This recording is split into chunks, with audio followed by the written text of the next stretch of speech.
माझे युपीएससीचे इंटरव्ह्यूज पण sociology based झाले. कारण जेव्हा कळतं ना की he is from sociology background, optional पण तोच आहे, ग्रॅज्युएशन आणि हे सगळ्या गोष्टी त्या आहे, तर त्यांना आपल्याशी बोलायला आवडतं. कारण आपल्याकडे बोलायला पॉईंट्स असतात. जे नॉर्मल कॅन्डिडेट्स किंवा नॉर्मल तुमचे जे बाकीचे मित्रमैत्रिणी असतील तर त्यांना येतीलच की याची गॅरंटी नसते. सपोज की आता ज्वलंत विषय चालू आहे आपल्याकडे आरक्षणाचा. मला प्रश्न विचारला होता की मराठा समाजाला आरक्षण द्यावं का. एका इंटरव्ह्यूला हा विचारला, दुसऱ्या इंटरव्ह्यूला विचारलं होतं की आपण आता मॉडर्न वेलफेअर डेमोक्रेटिक स्टेट आहोत, तर आरक्षणासारखी तरतूद आता काढून टाकवी का. आपला आता 75-76 वर्षांचा आपल्या इंडिपेंडन्स नंतर तुम्हाला काय वाटतं म्हणे की अशी तरतूद असावी का. सोशिओलॉजीच्या स्टुडंटकडून हे अपेक्षित आहे. मी पण तयारी केलेलीच होती, त्याबाबत माझं सरांचं बोलणं पण झालेलं होतं. मग मी त्यांना उत्तर दिलं, म्हटलं सर की जे रिझर्वेशन पॉलिसी आहे, जे रिझर्वेशन टूल आहे, हे एक अफर्मेटिव्ह ॲक्शन आहे. याला आपण पॉझिटिव्ह डिस्क्रिमिनेशन म्हणून बघतो. समाजातील शोषित तळागाळातील जो वर्ग आहे त्याला इक्वल अपॉर्च्युनिटीज प्रोव्हाइड करण्यासाठी कॉन्स्टिट्यूशनने रिझर्वेशन हे टूल दिलेलं आहे.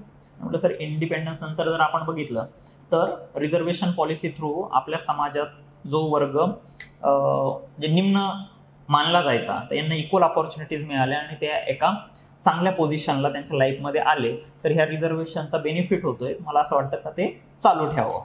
आता हे जे कीवर्ड्स आहेत, पॉझिटिव्ह डिस्क्रिमिनेशन, अफर्मेटिव्ह ॲक्शन, हे सोशिओलॉजीमधून येणार आहे. हे तुम्ही जर इन जनरल आत्ता इथं बघितलं तुम्ही, की आपल्या स्पर्धा परीक्षेतले पण मला म्हणजे अंदाज आहे की मुलं रिझर्वेशनवर जर प्रश्न विचारला तर आपल्या काहीतरी व्हॉट्सअप युनिव्हर्सिटी किंवा जे आपण ऐकलेलं असतं त्याच्याबद्दलच बोलतात. ठीक आहे, आणि एकदम एक्स्ट्रीम विचार होऊन जातात, कारण आपल्याला अभ्यास नाही आहे त्याचा. जर तुम्ही एम एन श्रीनिवास किंवा जी एस गोरे यांचा जेव्हा स्टडी होईल, आपल्याला इंडियन थिंकर्स म्हणून ते आहे, तर तुम्हाला लक्षात येईल का मग रूरल एरियामध्ये, आता तुमच्यातले खूप ग्रामीण भागातून पण असतील, तर तुम्हाला तो अंदाज येईल का आपण जे म्हणजे दैनंदिन लाईफमध्ये तिथं बघतो हेच सोशिओलॉजी आहे. त्याचा आपल्याला प्रॉपर अभ्यास करता आला पाहिजे. आणि सोशिओलॉजीमध्ये तुम्हाला हे पण सांगतो का ऑब्झर्वेशन मॅटर्स. म्हणजे आजचं सोशिओलॉजी तुम्हाला सर पूर्ण शिकवतील, सर तुम्हाला डेली लाईफमध्ये पण काही एक्झाम्पल्स देतील. मग तुमचं पण काम काय आहे की आपल्या आजूबाजूला काय सोशिओलॉजी घडते हे आपल्याला करता आलं पाहिजे.